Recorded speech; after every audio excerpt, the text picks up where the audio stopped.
Hi guys, Assamese kitchen আৰু daily lifestyle লৈ আপোনালোকক পুনৰবাৰ স্বাগতম জনাইছো। আজি মই আপোনালোকলৈ লৈ আহিছো ৰেষ্টুৰেণ্ট ষ্টাইলত বনোৱা এটা চিকেনৰ ৰেচিপি। আশা কৰিছো ৰেচিপিটো চাই আপোনালোকৰ ভাল লাগিব আৰু এবাৰ বনাই খাই চাব।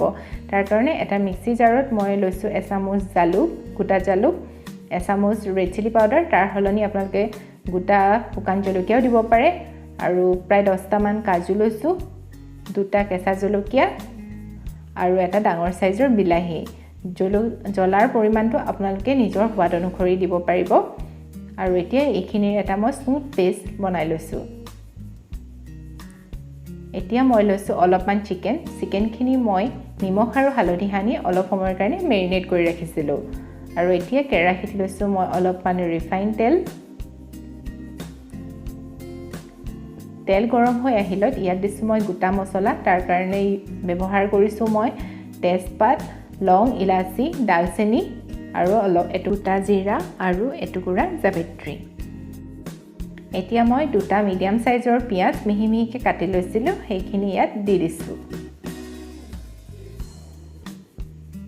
পিয়াজখিনি মই গোল্ডেন ব্ৰাউন হোৱালৈকে ভাজি লৈছো।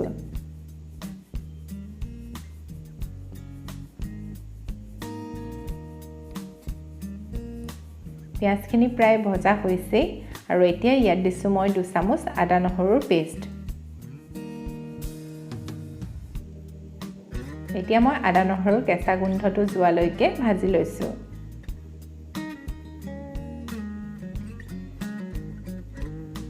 এতিয়া ইয়াত মই মেৰিনেট কৰি ৰখা চিকেনখিনি দি দিছো। এতিয়া গোটেইখিনি ভালদৰে মিহলাই অলপ সময়ৰ কাৰণে মই ভাজি লৈছো।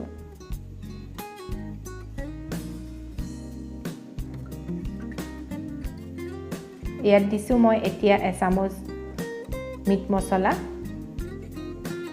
এচামুচ জিৰা গুড়ি, এচামুচ ধনিয়া গুড়ি আৰু দিছো এচামুচ কাশ্মীৰ ৰেড চিলি পাউডাৰ। এতিয়া আকৌ গোটেইখিনি ভালদৰে মিহলাই মই ভাজি লম। এয়া ভালদৰে মিহলি হৈ গ'ল আৰু এতিয়া মই অলপ সময় ঢাকি ভাজি লওঁ।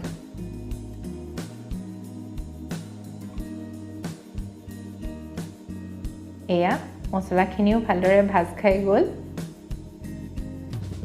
আৰু এতিয়া মই বনাই ৰখা পেষ্টখিনি ইয়াত দি দিছো।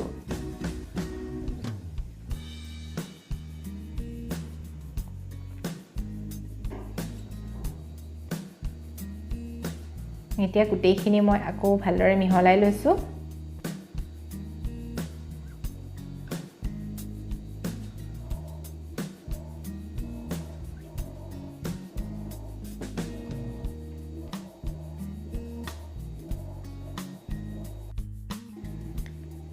এতিয়া ইয়াত দিছো মই সোৱাদ অনুসৰি নিমখ, যিহেতু আগতে মই নিমখ দিয়া নাছিলো, চিকেন মেৰিনেট কৰোঁতে যি নিমখ দিছিলো।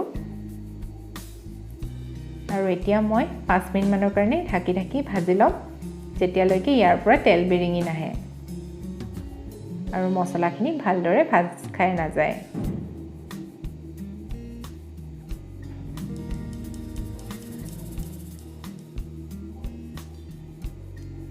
এয়া ইয়াৰ পৰা ভালদৰে তেল বিৰিঙি আহিছে, মছলাখিনিও ভালদৰে ভাজ খাই গৈছে।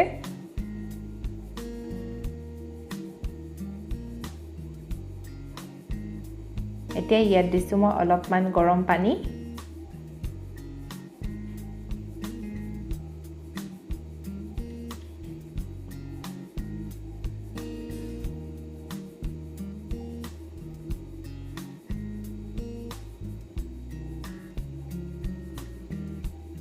এতিয়া মই আকৌ ঢাকি 5 মিনিট মানৰ কাৰণে ভালদৰে সিজাই লম।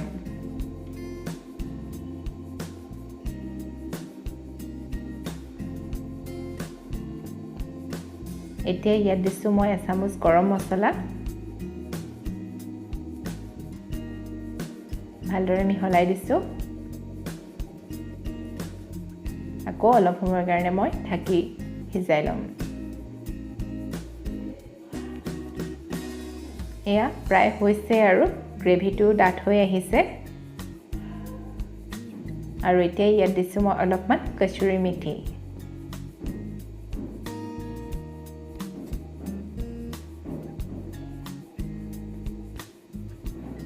এতিয়া আকৌ 2 মিনিটমানৰ কাৰণে মই ঢাকি ৰাখি দিম আৰু এয়া মোৰ ৰেষ্টুৰেণ্ট ষ্টাইলত বনোৱা চিকেনৰ গ্ৰেভি ৰেডি হৈ গ'ল আশা কৰিছোঁ ৰেচিপিটো চাই আপোনালোকৰ ভাল লাগিলে আৰু আপোনালোকে এবাৰ বনাই খাই চাব থেংক ইউ